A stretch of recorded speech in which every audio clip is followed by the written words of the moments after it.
할렐루야. 우리 옆 사람과 반갑습니다. 잘 오셨습니다. 이렇게 인사 한번 나누겠습니다. 요즘과 같은 때가 신앙생활 하기가 참 헷갈리는 때입니다. 뭐가 하나님의 뜻인지, 뭐가 하나님의 말씀인지 분명히 기도해야 될 때고, 위기라는 것에는 모두가 동감을 하는데 모여서 예배를 드리고 기도를 해야 되느냐, 그렇지 않느냐, 이렇게 내가 예배를 꺼려서 안 나가는 게 아니라 혹 내가 나로 말미암아 다른 사람에게 피해를 주면 어떡할까 하는 마음 때문에 예배를 못 나가는 건데, 이런 것도 하나님께서 책망하실라나 하는 이런 그 마음들이 우리에게 있기 때문에, 그래서 이제 대부분의 목회자들도 현장 예배를 고집하지 않고 있는 그런 상황들이어서, 참 믿음으로 산다는 게 뭔가, 믿음으로 살아야 하나님을 기쁘시게 하는 것이죠. 그래서 이런 시대에 어떻게 사는 게 믿음으로 사는 건가, 그걸 우리가 깊이 한번 고민해보고 생각을 해봐야 된다고 생각합니다. 이번 주일 여러분들에게 이제 믿음이라는 것과 긍정적 사고라고 하는 것은 너무나 흡사해서, 그래서 사람들이 믿음으로 산다라고 하는 것과 긍정적 사고를 가지고 살아간다는 것을 구별을 잘 못하는, 그래서 이제 이것도 예수 그리스도의 구주 되심과 주 되심의 로드십의 논쟁처럼 미국에서 이제 80년대 대단한 논쟁이 된 적이 있습니다. 그 논쟁에 이제 한 목판에 섰던 교회가 로버트 슐러 목사님의 이제 수정교회죠. 그 수정교회라는 교회는 이제 긍정적 사고, 그러면서 이제 우리나라에도 찬양이 하나 유행했습니다. 할 수 있다 하시니는 나의 능력 주 하나님, 이런 찬양들이 뭐 잘못된 찬양은 아닙니다만은 어쨌든 이제 로버트 슐러의 수정교회의 긍정적 사고는 신앙이 아니다라는 이제 결론에 도달하기까지 한 10여 년의 긴 진통을 겪었습니다. 왜냐하면 사람들이 믿음으로 산다는 게 뭔가, 여러분, 믿음으로 산다라고 하는 것은 이번 주일 여러분 설교를 통해서 제가 뭐라고 얘기했습니까? 믿음은 내 안에서 만들어지는 게 아니고 하나님이 주시는 것인데, 하나님이 주시는 믿음을 주님이 오실 때 우리의 마음속에 그 믿음이 있는지 반드시 찾으시는데, 그 믿음은 어디에서 온 믿음이라고요? 다 잊어버리셨어요. 이번 주 설교의 핵심이었는데 잊어버리셨어요. 뭐라고요? 말씀에서 온 믿음이라. 말씀에서 온 믿음. 다시 말해서 이런 겁니다. 5분 영상을 통해서도 짧게 한번 얘기했습니다만, 죄를 짓는 사람, 말씀에 불순종하고 죄를 짓는 사람이 왜 죄를 짓느냐? 살기 위해서 죄를 짓는 겁니다. 말씀대로 살면 죽을 것 같으니까 많은 사람들이 가는 넓은 길로 가는 것이죠. 그래서 죄의 삭은 사망인데, 형편 따라 많은 사람들이 가는 넓은 길, 넓은 문으로 들어가면 죽는데, 근데 그 사람들은 그게 사는 길이라고 생각하며 가는 겁니다. 그런데 이제 믿음이 있는 사람들은 내 눈에 그게 사는 길처럼 보여요. 그런데 뭘 믿느냐 하면 말씀을 믿어요. 태초에 하나님께서 말씀으로 천지를 창조하셨고 하나님 말씀이 곧 뭐가 되느냐 하면 현실이 된다는 사실을 믿어요. 그래서 사람들이 내 눈에 보이고 내 귀에 들리는 이 상황은 이 넓은 길로 가는 것, 형편 따라 살아가는 게 사는 길 같아서 그 길로 가는데, 말씀을 믿는 사람은 말씀에다가 자기 인생을 걸어요. 그걸 가지고 믿음이 있다 이렇게 이야기를 하는 겁니다. 믿음이 있다는 것은 어떤 우리의 열심을 반영하거나 우리의 체험을 반영하는 게 아니고 다 살기 위해서 넓은 길을 가고 살기 위해서 좁은 길을 가는 건데, 믿음의 사람들은 살기 위해서 좁은 길을 가는 거예요. 말씀에 순종하는, 내 눈에 보이는 것, 내 귀에 들리는 나의 경험을 의지하지 않고 하나님의 말씀이 빛이 있으라 하니까 빛이 있었고 그 말씀이 현실이 된다는 사실을 믿어요. 뒤에 난로를 주워서 좀 켜놨더니 그게 믿음이라는 거예요. 그래서 믿음이라고 하는 것은 내 눈에, 내 귀에, 내 판단에는 말씀대로 살지 않고 형편대로 사는 게 사는 길 같은데, 뭘 믿느냐면 하나님의 말씀이 뭐가 된다고요? 현실이 된다. 이걸 믿는 사람, 그래서 말씀에 자신의 인생을 걸고 살아가는 것을 믿음, 이렇게 이야기를 합니다. 이제 아브라함 협약이 이제 이 트럼프 때 성사되고 체결되어져 가는 과정들을 보면서 많은 창세기 15장에 나오는 그 아브라함 협약이, 하나님께서 이 가나안 땅을 주시겠다 이런 그 협약이 이제 그 이스라엘 백성들이 2000년 넘게 동안 하나님의 그 약속이 성취되지 않고 이제 흩어진 디아스포라로 살아가다가 1948년에 전 세계에 흩어져 있던 그 이스라엘 백성들이 이제 가나안 팔레스타인 땅으로 몰려들기 시작했어요. 근데 이제 그 아랍권에 있던 국가들이 어느 나라도 이 이스라엘을 인정하지를 않았죠. 그 이스라엘의 인구가 겨우 처음에 모였을 때 2,000명 정도가 모여서 시작된 나라입니다. 그게 별 볼 일 없는 나라죠. 작은 그런 나라였고, 주변에 있는 이집트, 요르단, 이란, 이라크 이런 나라들이 이 조그마한 나라를 전혀 인정을 하지를 않았어요. 근데 이제 점점 더 이렇게 유대인들이 몰리면서 인구가 늘어나고 나라를 갖추어가기 시작하니까 1967년입니까? 68년입니까? 3.1 전쟁이라고 해요. 6.1 전쟁이라고 그러죠. 이집트가 요르단을 국경을 침범하는 사태가 벌어졌습니다. 그리고 이제 이 6.1 전쟁에서 아주 작은 그 당시에 300만 이런 이스라엘 나라가 1억 5천 그 애굽이라는 나라를 이집트를 격파시키고 이제 요르단까지도 이제 격파를 시킵니다.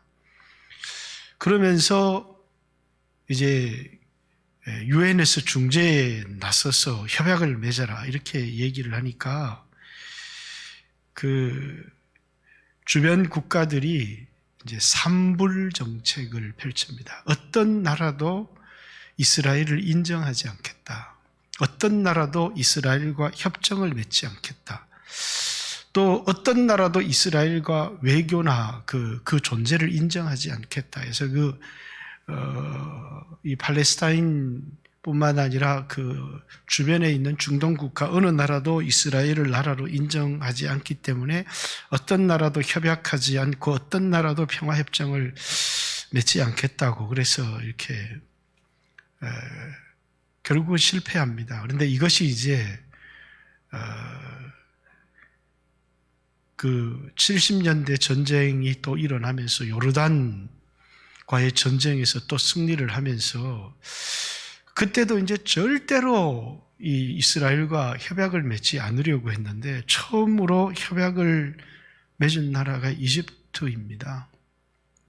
그러면서 이제 이집트를 이제 이슬람 국가에서 왕따를 시키는 지금 얘를 얘기를 하는 시간은 아닌데 지금 그냥 얘기 좀 다 하면 너무 길어지니까 안 하겠습니다. 하나님의 약속은 몇천 년이 지나도 이 아브라함 협약이 지금 이제 트럼프 때 중동 국가와 평화협정이 맺어지는 아주 놀라운, 그래서 이스라엘을 국가로 인정하는 그런 일들이 올 8월에 일어났습니다. 올 8월에. 그러니까 뭐 세계에서는 떠들었는데 우리나라에서는 뭐 그런 거 뉴스로 별로 삼지도 않았기 때문에 그렇지만 이건 아주 세계적인, 예루살렘 안에 여러 나라가 다스리고 있거든요. 팔레스타인이 지배하는 지역이 있고 요르단이 지배하는 지역이 있고, 이렇게 예루살렘 안에서도 여러분들이 성지순례를 가봤지만 우리는 이제 버스를 타고 이 지역 전 지역을 다니지만 이스라엘 사람들은 그 국경을 넘어가지를, 그 선을 넘어가지를 못합니다. 예루살렘 아주 작은 요 자산동보다 조금 더 큰 그 속에서도 그들이 함부로 다닐 수가 없죠. 근데 이제 그런 것들이 이 트럼프의 대선 공약이기도 했고, 자기는 아주 이 정치인이 아닌 뭐라고요? 이 협상가다. 그래서 반드시 이 협상을 성공시키겠다 했고, 그리고 이제 그 8월 15일, 8월 17일 그런 아브라함 협약들이 맺어지는 그런 일들이 있었죠. 그러면서 이제 유대인들이 굉장히 강력하게 트럼프를 지지했지만 어쨌든 이번 대선에 떨어졌습니다. 그런데 우리가 반드시 그리스도인이라면 이제 이런 일들을 통해서 이해해야 될 게 있는데 뭐냐면 하나님 말씀은 반드시 이루어진다는 것입니다. 몇천 년이 지나도 우리가 그 시간을 알 수 없지만 역사를 움직이시는 분이 하나님이시고 전혀 불가능한 그 같은 일일지라도 하나님의 말씀은 반드시 이루어진다. 그 말씀을 믿는 것을 신앙, 이렇게 얘기를 합니다. 그래서 이제 여러분은 어떤 상황 가운데도 내가 무엇을 믿는가, 하나님의 말씀은 무엇인가, 이게 우리에게 상황과 형편이 이렇게 돌아간다고 할지라도 하나님의 말씀은 무엇인가 라는 거죠. 오늘 이제 마지막 이 요시야의 죽음부터 짧게 한번 다루고 요시야의 생애 얘기를 짧게 한번 해보겠습니다. 8살에 왕이 올라서 31년을 예루살렘에서 통치를 했습니다. 그러니까 아버지 암몬이 BC 642년에서 640년까지 다스렸고 640년 8살의 나이에 왕이 올라서 BC 609년 1차 갈그미스 전투 때 전사했습니다. 그러니까 31년을 다스리고 죽었는데 열왕기에는 그의 죽음의 이유를 침묵하고 있습니다. 그런데 역대기는 그의 죽음의 이유를 너무나 선한 왕이었지만 하나님이 누구를 통해서요? 이제 바로 느고를 통하여 하신 하나님의 말씀을 듣지를 않았다. 이렇게 이야기를 합니다. 그러니까 적장이 하는 얘기를 어떻게 하나님 말씀으로 쉽게 들을 수 있었겠습니까마는 어쨌든 요시야는 좀 더 살아서 유다의 부흥을 이끌어야 될 사람인데 왜 이렇게 이른 나이에 목숨을 잃어버리고 부흥의 불씨가 꺼져버렸을까에 대한 어쨌든 성경의 대답은 그가 바로 느고를 통해서 하나님이 그에게 하신 말씀을 그가 듣지 않았기 때문에 그가 죽었다. 이렇게 이제 이야기를 하는데 그는 분명 가장 위대한 왕이었습니다. 유다의 여러 왕들 중에서 가장 탁월하고 위대한 왕이었는데 이 죽음에 대한 이야기는 이제 마지막 결론으로 이야기를 하고요. 8살에 왕위에 올랐습니다. 아버지 암몬은 암살을 당했고 이제 아버지가 암살당한 상황에서 8살의 나이에 왕위에 올라서 이제 8년은 누구에게 양육을 받았겠죠. 그런데 16살 때 그가 하나님을 구하기 시작했다라는 이 말은 그가 하나님 만나는 놀라운 체험이 있었다. 오늘 우리로 얘기하면 어떤 성령을 체험한 체험이 있었고 그리고 4년간을 하나님을 찾으면서 그가 하나님과의 깊은 영적인 교제를 통해서 하나님이 내 편이시다라고 하는 나이는 20살밖에 안 됐고 그를 뒷받침해주는 강력한 정치의 세력도 없었지만 그는 하나님을 인하여서 힘을 얻고 용기를 얻는 오늘날 젊은이들에게 굉장히 중요한 것이죠. 왜냐하면 바알을 숭배하고 태양신을 숭배하고 이게 다 뭐와 깊은 관계가 있느냐? 외교와 깊은 관계가 있습니다. 태양신은 바벨론에서 그 다음 주에 이제 이 그모스는 또 모압이나 암몬에서 섬겼던 이런 신들이고 바알은 또 그 위쪽에 있는 그 두로와 시돈 이쪽 지방에서 섬겼던 그런 신들인데 그게 이제 이스라엘 안에 자리를 잡고 있는데 그걸 내가 쳐내고 싶다고 해서 쳐낼 수 있는 게 아니라 국민의 굉장히 많은 사람들이 우상을 섬기고 있는데 하나님과의 깊은 영적인 교제를 통해서 나오는 담력, 나이 20살에 우상을 획파하기 시작합니다. 그래서 예루살렘 성 안에 있는 우상, 유다 땅에 있는 우상들을 다 찍어버리고 그것도 왕의 손으로 직접 찍어버립니다. 그리고 이제 북쪽에 가서 이제 북쪽 지파에 있는 그 우상까지도 싸그리 찍어버립니다. 그러면서 어떤 예언이 이루어졌느냐면 이제 열왕기상 13장에 보면 무명의 선지자가 여로보암에게 훗날 남유다 땅에 한 왕이 일어났어. 그 왕이 이 제단을 파디벼서 제사장들의 뼈를 불살라버릴 것이다 라고 요시야 왕이 태어나기 300년 전에 북쪽에 있는 무명의 어떤 선지자가 300년 후에 태어날 이 요시야에 대한 예언을 했다는 겁니다. 그러니까 이 요시야는 하나님이 알았을 수도 있지만 정말 마지막 유다의 부흥을 위하여 하나님이 일으킨 또 하나님이 보내신 사람이라고 할 수 있을 만큼 굉장히 탁월한 사람이었습니다. 그런데 20살부터 26살까지 이제 그의 나이가 왕이 8년이 됐을 때 16살이고 그때부터 하나님의 얼굴을 구해서 12년이 됐을 때 나이 20살 때 목숨을 건 종교개혁을 단행해서 그의 왕위가 18년 26살이 됐을 때 성전을 청소하는 일을 벌입니다. 그런데 이 계획이 우상을 해파하는 그 개혁이 성공적이었느냐? 많은 신학자들은 잘 성공하지 못했다. 우상은 해파했지만 사람들의 마음이 하나님께로 돌아오지를 않았다. 이게 참 중요하죠. 우리가 우상을 때려 부시는 것도 중요하지만 진정한 회개는 사람들의 마음이 하나님께로 돌아오는 것인데 그래서 이제 성전을 다시 수리하고 그리고 이제 그 성전을 수리하는 과정에서 신명기 율법책을 발견하게 됩니다. 그러면서 이제 그의 개혁은 우상을 때려 부시는 개혁이 아니라 하나님의 말씀에 근거한 진짜 개혁을 이루기 시작합니다.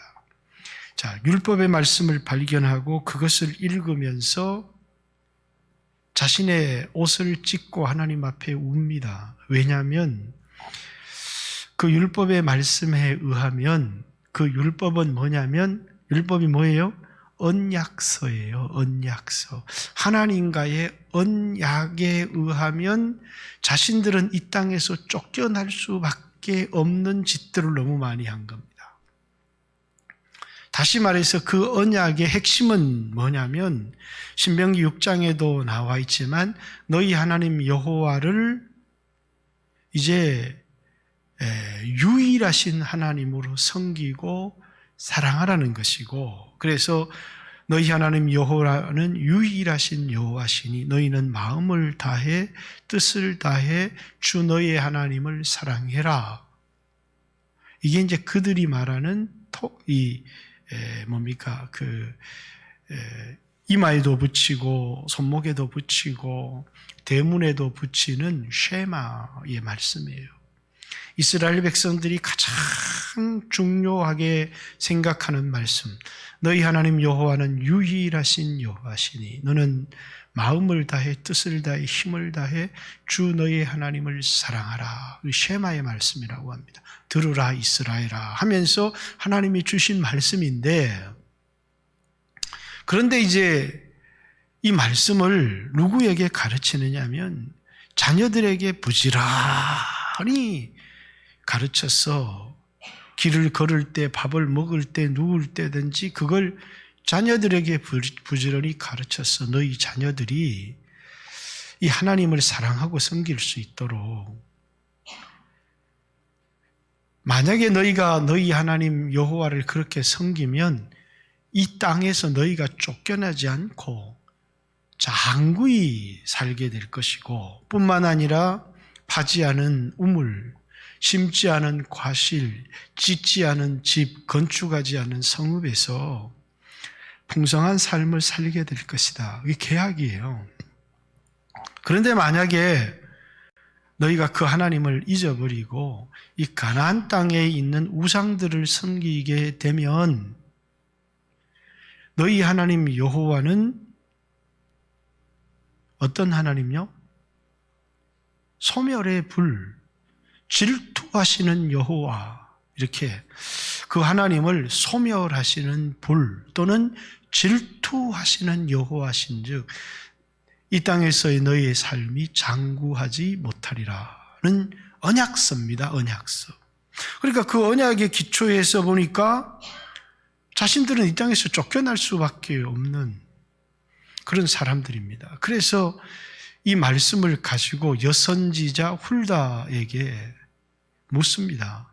지금 우리가 어떤 상태에 있는지, 하나님의 말씀이 뭔지. 그랬더니 여선지자 훌다를 통해서 기록된 말씀과, 이건 계약서죠. 그 기록된 말씀이 늦게 집행될 수도 있고 이르게 집행될 수도 있는데, 훌다라고 하는 그 여선지자를 통해서 현재적인 하나님의 말씀으로 들려오는데, 이 말씀대로 이 땅에 하나님 진노가 가득해서 이 땅이 멸망할 거다. 그런데 이 요시야 왕이 이 말씀을 들을 때 가슴을 찢고 회개하는 것을 보아서 하나님께서 요시야 왕이 살아있을 동안에는 그런 수치를 보지 않게 해주겠다라고 하나님께서 이제 말씀하신 겁니다. 그러면서 여기 이제 34장 마지막 절을 한번 보겠습니다. 34장.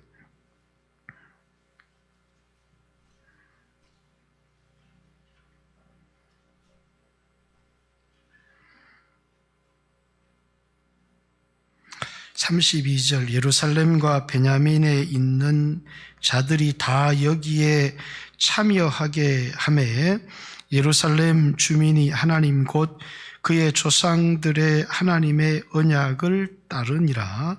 이와 같이 요시야가 이스라엘 자손에게 속한 모든 땅에서 가증한 것들을 다 제거하여 버리고 이스라엘의 모든 사람으로 그들의 하나님 여호와를 섬기게 하였으므로 요시야가 사는 날에 백성이 그들의 조상의 하나님 여호와를 복종하고 떠나지 아니하였더라. 제가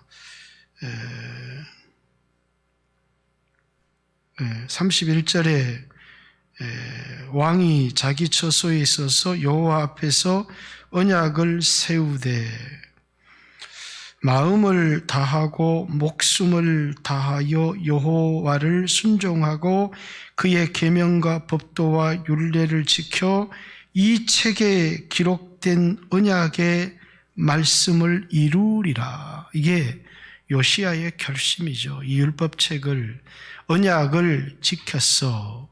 이 율법에 기록된 하나님의 언약을 이루리라. 그 요시야가 굳게 결심한 겁니다. 이게 회개입니다. 회개라는 건 감정적인 것이 아니고 하나님의 말씀을 붙들고 하나님의 말씀대로 살겠다라고. 그래서 부흥이라고 하는 것은 감정적으로 뜨거워서 일어나는 게 아니고 뭘 붙드는 거냐면 우리의 마음속에 그냥 막 뜨거웠다가 푹 꺼지는 게 부흥이 아니고 붙들어야 될 뭔가가 있어야 부흥이 일어나는 거예요. 그러니까 부흥이 일어날 때마다 그 시대에 붙들어야 될 중요한 하나님의 언약 백성들이 붙든 거예요. 요시야를 마지막 부흥을 일으킨 왕 이렇게 얘기했는데 신명기 언약을 굳게 붙든 거죠. 그리고 백성들로 하여금 그 언약을 붙들고 그 언약대로 살 수 있도록, 그래서 외교 여러 살 넓은 길을 찾는 게 아니고 요시야는 우리가 사는 길은 말씀을 지키는 길밖에 없다. 그게 믿음이라고 하는 거예요. 어디에 목숨을 건 거예요?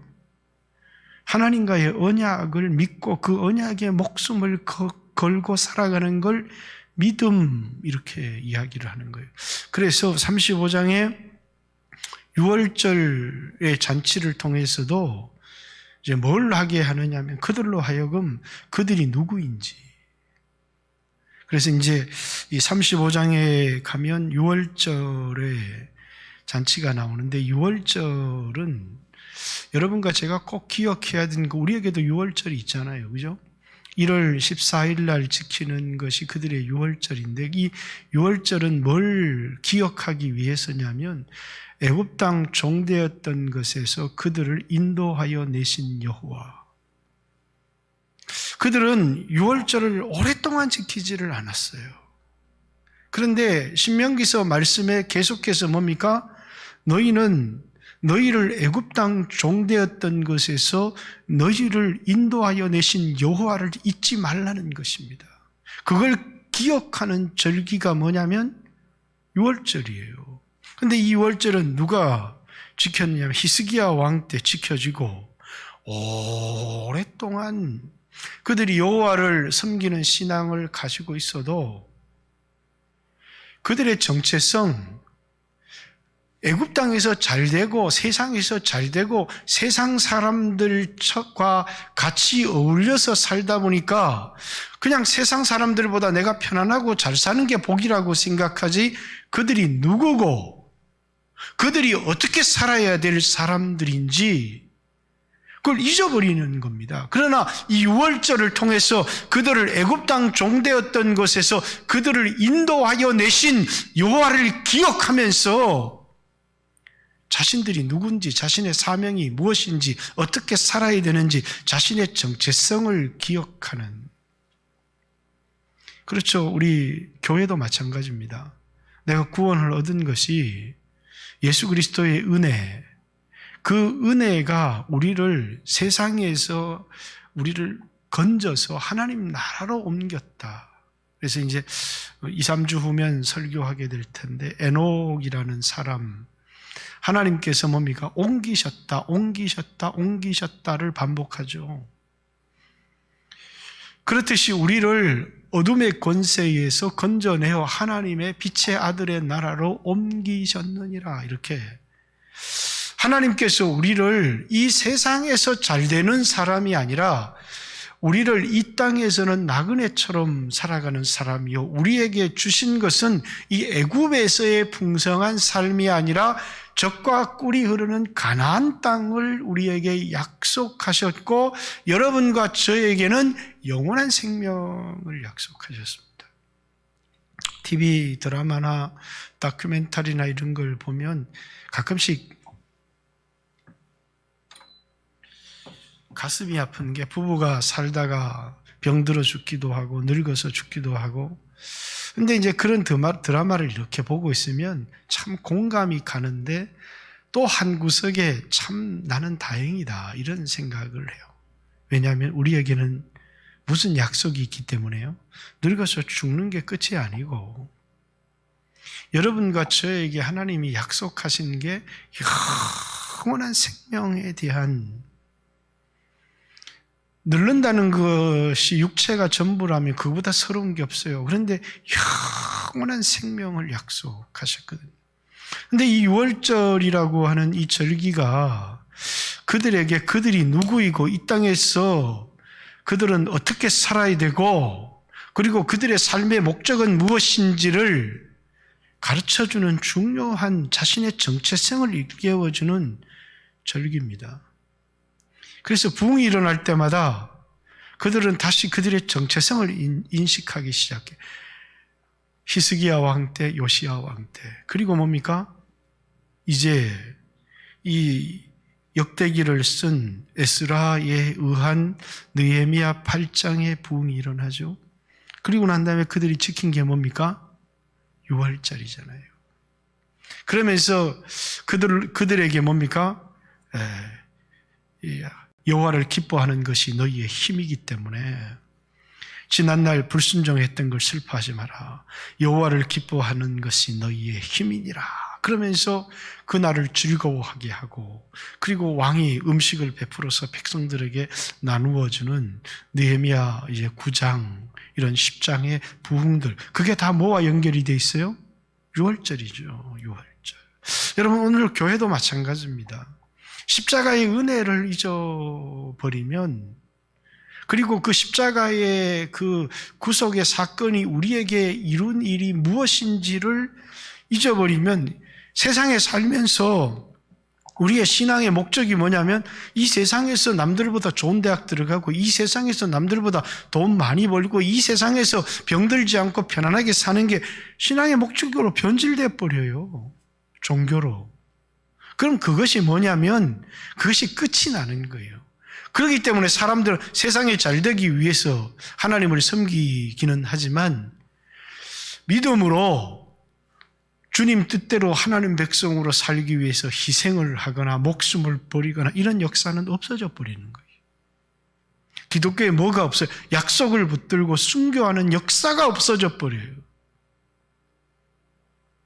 기독교의 신앙이라고 하는 건 하나님의 약속을 붙들기 때문에 거기에 목숨을 걸었다가 하나님이 간섭하심으로 놀라운 기적과 승리를 경험하기도 하지만, 어떤 사람은 죽임을 당하고 어떤 사람은 순교도 한다 이거예요. 그런데 그들이 보여주는 것이 뭐냐면 하나님 약속은 반드시 이루어진다는, 그래서 말씀을 붙들고 죽어갔다는 거예요. 믿음으로 산 삶들을 히브리서 11장에도 여러분과 저에게 보여주는 생생한, 그래서 그들이 누구인지, 그들은 이 세상에 속한 사람이 아니고 아브라함처럼 이 땅을 나그네처럼 산 사람이고,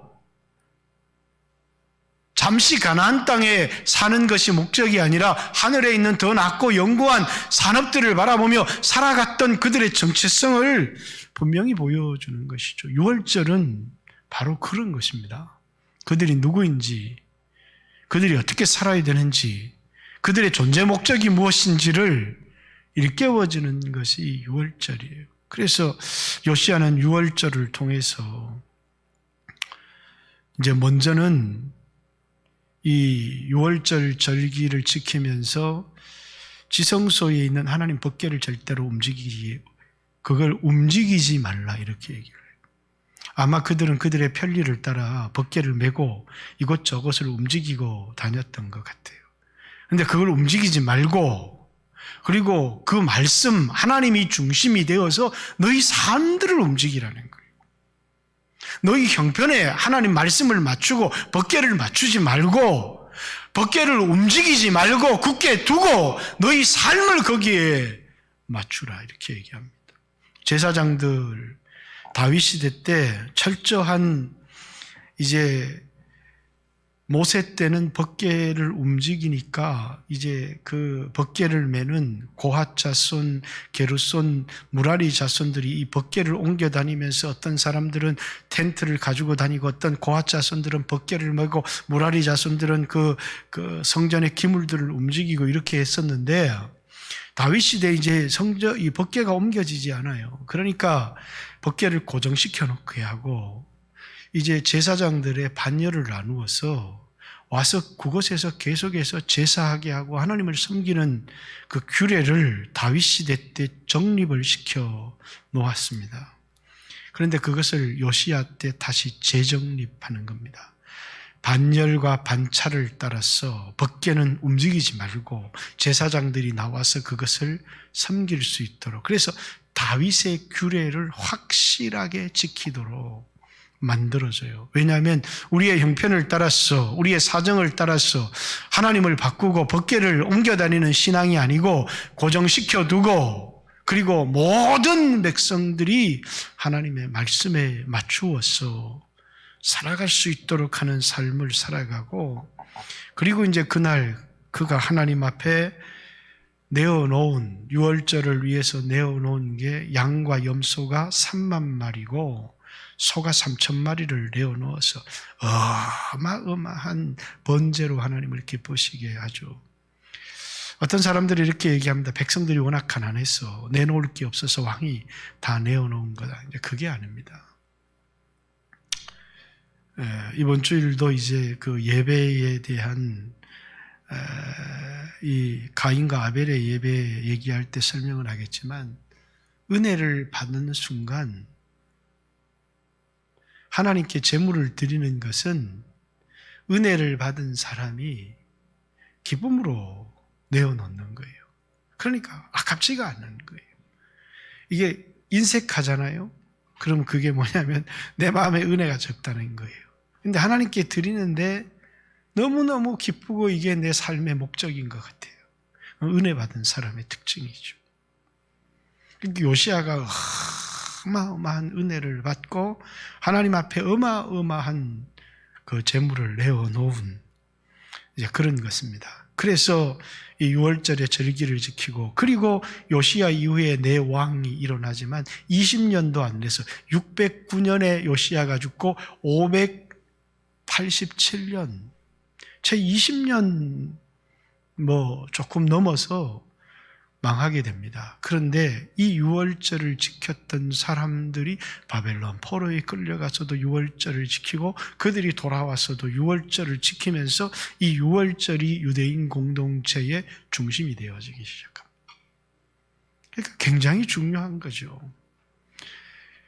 이 유월절을 지킨다는 것은 뭐냐면 그들을 애굽 땅 종되었던 곳에서 그들을 인도하여 내신 여호와를 기억하는 것입니다.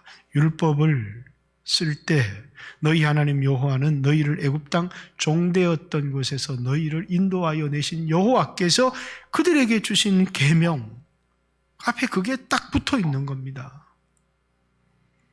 그래서 여러분과 저도 그걸 잊어서는 안 됩니다. 예수님이 십자가의 죽음을 통해서 우리를 이 세상에서 멸망할 우리를 구원해 내신, 그래서 우리로 하여금 이 세상에 속한 자가 아니라 하늘에 속한 사람으로, 떡으로 살아가는 사람이 아니라 말씀으로 살아가는 사람으로, 넓은 길을 걸어가는 사람들이 아니라 좁은 길로 가는 사람들로 여러분과 저를 불러내셨다라는 사실을 잊으면 안 되고요. 이제 마지막 이제 한 5분 이렇게 이제 설교 시간 10분 이렇게 남았는데, 요시야의 죽음,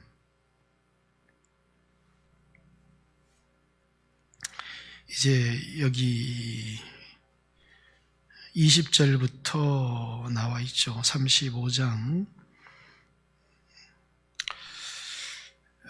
요시야의 죽음은 참 이해할 수가 없습니다. 열왕기에는 침묵을 지키고 있고 역대기에는 그의 죽음을 설명하기가 참 애매하니까 바로 느고를 통해서 하나님이 말씀하셨는데 그 말씀을 듣지 않았다는 거예요. 35장 몇 절에 나와 있죠? 21절, 정치적인 상황을 조금 얘기를 해보겠습니다. 609년은 612년에 아수르 제국이 멸망했습니다. 그 아시리아 제국이 메데 바사예와 바벨론의 연합군에 의해서 대파가 되고, 그리고 아시리아라는 아수르시아라고 하는 이 나라가 니느웨를 함락을 당합니다. 그리고 이제 귀족들과 왕족들 일부가 이제 아브라함의 고향인 하란으로 도피를 하게 돼요. 그런데 그쪽에서 군사를 재정비해서 아수르라는 나라를 일으키기 위해서 다시 바벨론과의 전쟁을 일으켰는데 그것이 609년 갈그미스 전투입니다. 이제 이 전투에서 이제 바로 느고가 신흥 제국인 바벨론을 견제해야 되겠다. 그리고 이제 아수르는 하란에서 올라오니까 그 배후를 치기 위해서 갈그미스로 군대를 출동을 시킵니다. 사실은 남유다와는 아무런 상관이 없는 전쟁입니다. 그래서 이게 바로 느고가 하나님께서 나를 이 전쟁에서 부르셨기 때문에 너하고는 상관이 없다. 너를 치러 온 것이 아니다. 이랬는데 무기또라고 하는 이제 왕의 대로 중에 하나입니다. 갈그미스로 올라가는 군사 전략적 요충지고 아마 성지순례에 갔던 분들은 그것을 한번 다 가보았습니다. 그곳에서 이제 좁은 협곡을 가로막고 싸우다가 왕이 변장을 했는데 어떻게 어떤 병사가 쏜 화살에 맞아서 부상을 당해서 죽임을 당하고 말았습니다. 그리고 그의 죽음은 바로 느고를 통해서 하신 하나님 말씀을 듣지 않았기 때문이다. 21절 느고가 요시야에게 사신을 보내어 이르되 유다 왕이여 내가 그대와 무슨 관계가 있느냐 내가 오늘 그대를 치려는 것이 아니요 나와 더불어 싸우는 족속을 치려는 것이라 하나님이 나를 명령하사 속히 하라 하셨은즉 하나님이 나와 함께 계시니 그대는 하나님을 거스리지 말라 그대를 멸하실까 하노라 하나 요시야가 몸을 들이켜 떠나기를 싫어하고 오히려 변장하고 그와 싸우고자 하여 하나님의 입에서 나온 바로 느고죠. 느고의 말을 듣지 아니하고 하나님 입에서 나온 느고의 말. 그러니까 느고를 통해서 하나님이 하신 말씀을 듣지 않았다. 신학자들은 얘기를 합니다. 이제 바로 느고가 어떻게 하나님의 말을 하겠느냐. 하지만 성경은 정확하게 하나님 입에서 나온 바로 느고의 말, 그 말이 하나님 말씀이었다. 무기또 골짜기에 싸울 때 활 쏘는 자가 요시야 왕을 쏜지라 왕이 그 신하들에게 이르되 내가 중상을 입었으니 나를 도와 나가게 하라. 그 부하들이 그를 병거에서 내리게 하고 그의 버금번거에 태워 예루살렘에 이른 후에 그가 죽으니 그의 조상들의 묘실에 장사되니라. 이렇게 이야기를 하는데 그의 죽음의 원인이 하나님 말씀을 듣지 않았기 때문이다. 이제 이렇게 얘기하지만 많은 신학자들은 이런 이야기를 합니다. 너무 훌륭한 왕이었는데 백성들은 돌이키지 않았다라는 것입니다. 다시 말해서 유다 백성에게 준 하나님의 마지막 생명길이 요시야였다는 거예요. 그들에게 준 마지막 기회, 그들에게 주신 하나님의 가장 큰 선물이었는데 백성들은 이게 얼마나 귀한지 하나님이 우리에게 보내주신 이 왕이 말씀대로 살아가려고 하는 이 개혁을 이루려고 하는 이 왕이 그들의 눈에는 하나도 소중하지 않았다는 것. 오늘 여러분, 우리 이 시대도 마찬가지죠. 말씀의 홍수라고 하는 시대를 살아가고 있습니다. 이 요시야 때는 그 전에 수없는 왕들이 얼마나 성경을 불태워 버렸는지 율법서가 없어요. 왕이 그것을 등사해서 두고 늘 그것을 읽어야 되는데 율법서가 없는데 어떤 제사장 하나가 그 율법서를 왕들이 불태워 버릴 때 성전 안에 하나 숨겼다가 그게 발견된 거예요. 그걸 기초로 놀라운 부흥과 개혁을 이루었는데 오늘 이 시대는 말씀이 넘쳐나요. 그래서 말씀이 없어서 부흥이 아니에요. 말씀이 얼마나 소중한지를 우리가 그 말씀을 소중히 여기지 않는 것이죠. 말씀이 얼마나 소중한지를 아직도 이제 북한에 있는 사람들은 극동방송에 그 새벽에 라디오를 켜놓고 읽어주는 성경을 필사해서 그것으로 예배를 드린다고. 우리는 막 넘쳐나는 게 성경이지만 요시야는 너무나 귀한 왕이었고 마지막 유다 부흥을 위해서 보낸 하나님이 선물이었는데 백성들은 아무도 그를 위해 기도도 하지 않았고 그를 소중히 여기지도 않았고 그를 돕지도 않았고 그를 돌이키지도 않았다는 거예요. 그래서 하나님께서 그들에게 선물을 거두셨다는 거예요. 왜? 소중히 여기지 않으니까. 예수 그리스도는 이 세상에 보낸 하나님의 가장 큰 선물이죠. 근데 우리가 그 선물을 받고 은혜에 감격하고 순종하는 삶을 살아가려고 하는 사람에게는 그 선물이 너무나 귀한 것이지만 그 선물을 하찮게 생각하는 사람들에게 있어서 하나님은 자신의 아들의 목숨을 내어서 우리에게 준 영원한 생명인데 그걸 아무도 소중히 여기지 않는 겁니다. 그러니까 하나님께서 뭡니까? 그 은혜를 거두실 수 있다는 거예요. 이게 얼마나 귀한 줄을 알지를 못하니까.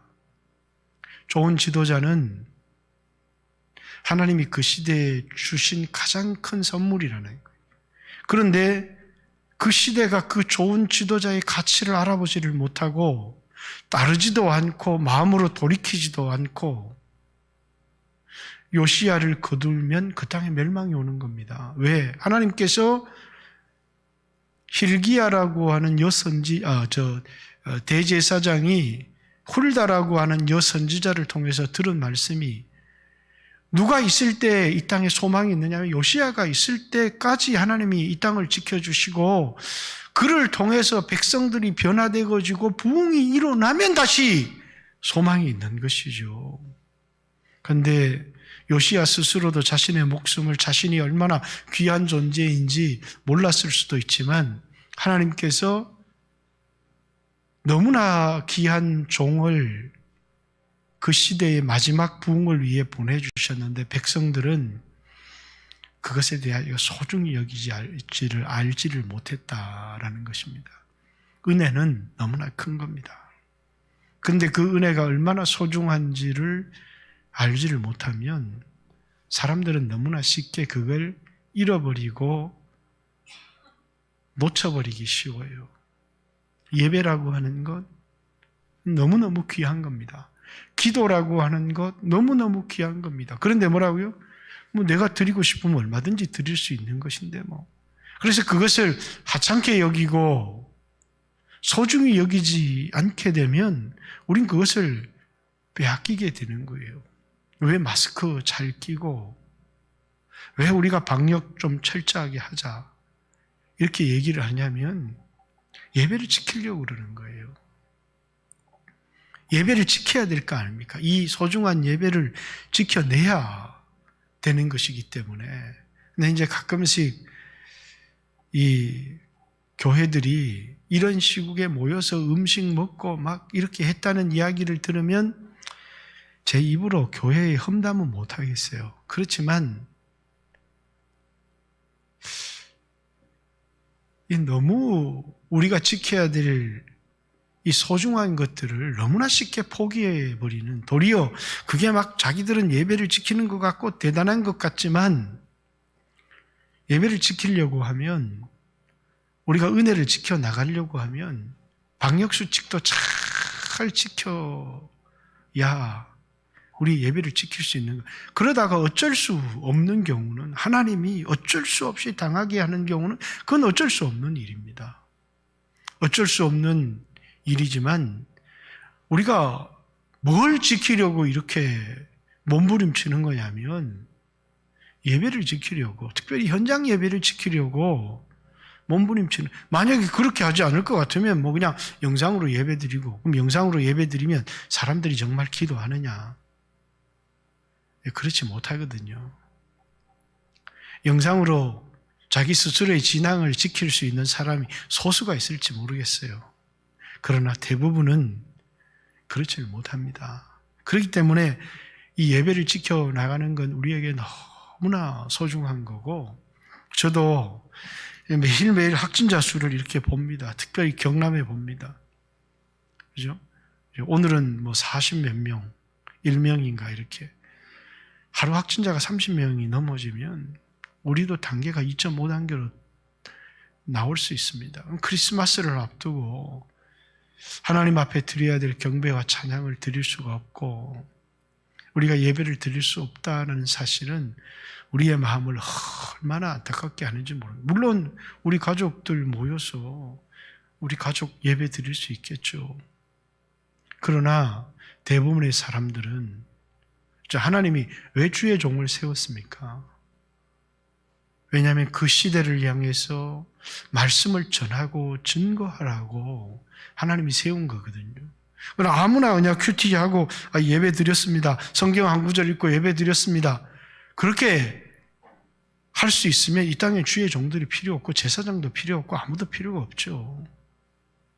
전문적으로 하나님께서 훈련도 시키고, 또 하나님께서 성령의 기름 부음도 주시고 영감도 주셔서 그 시대를 향한 하나님의 말씀을 증거하고, 백성들이 그 주의 종들의 설교를 통해서 자신들에게 하시는 하나님의 말씀을 듣고 살아가라고 하나님이 세워주신 것들이거든요. 여러분과 제가 이 현장 예배를 지켜나가기 위해서 참 기도도 많이 해야 되고, 방역도 잘 지켜야 되고, 우리가 최선을 다해야 되고, 그러다가 어떤 사람이 걸려서 와도 이건 하나님이 우리에게 허락한 거구나, 그러면 당해야죠.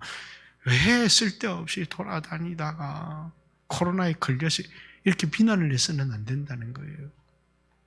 그죠? 아무도 비난해서는 안 되지만, 그러나 우리 나름대로 최선을 다해서 지켜야 예배를 지킬 수 있고, 그것이 성도들의 신앙을 지킬 수 있는 길이기 때문이다 라는 사실을 기억했으면 좋겠고, 오늘 제가 여러분에게 이제 요시야가 20세 이전에 하나님을 찾았던 그의 삶, 거기서 얻게 된 용기, 여러분, 우리의 힘은 어디에서 얻게 되느냐면, 나이가 20살밖에 안 됐지만 하나님을 찾으면서 하나님과의 친밀한 관계 속에서 담력과 용기를 얻는 거예요. 돈에서 얻는 용기, 세상의 학벌과 실력에서 얻는 용기는 믿음의 용기가 아니에요. 하나님과의 깊은 관계 속에서 나오는 믿음의 용기를 가졌던, 그래서 과감하게 개혁을 단행했던 요시야, 그리고 이제 하나님의 율법의 말씀을 듣고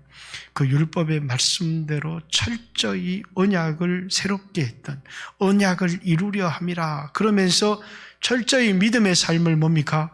말씀을 붙들고 살았던, 오늘 여러분과 제가 믿음으로 산다, 그것은 기도원에 가서 잘 될 줄 믿습니다, 할렐루야, 이렇게 기분이 붕 뜬다고 그게 부흥이 아니에요.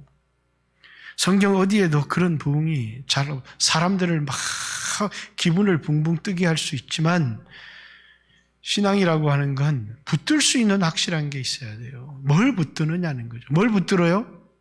하나님이 내게 주신 언약, 약속을 흔들리지 않게 굳게 붙들어야 그게 진정한 부흥의 기초가 되어지는 것이고 거기에서 일어나는 부흥이 참된 부흥이다 라는 사실입니다.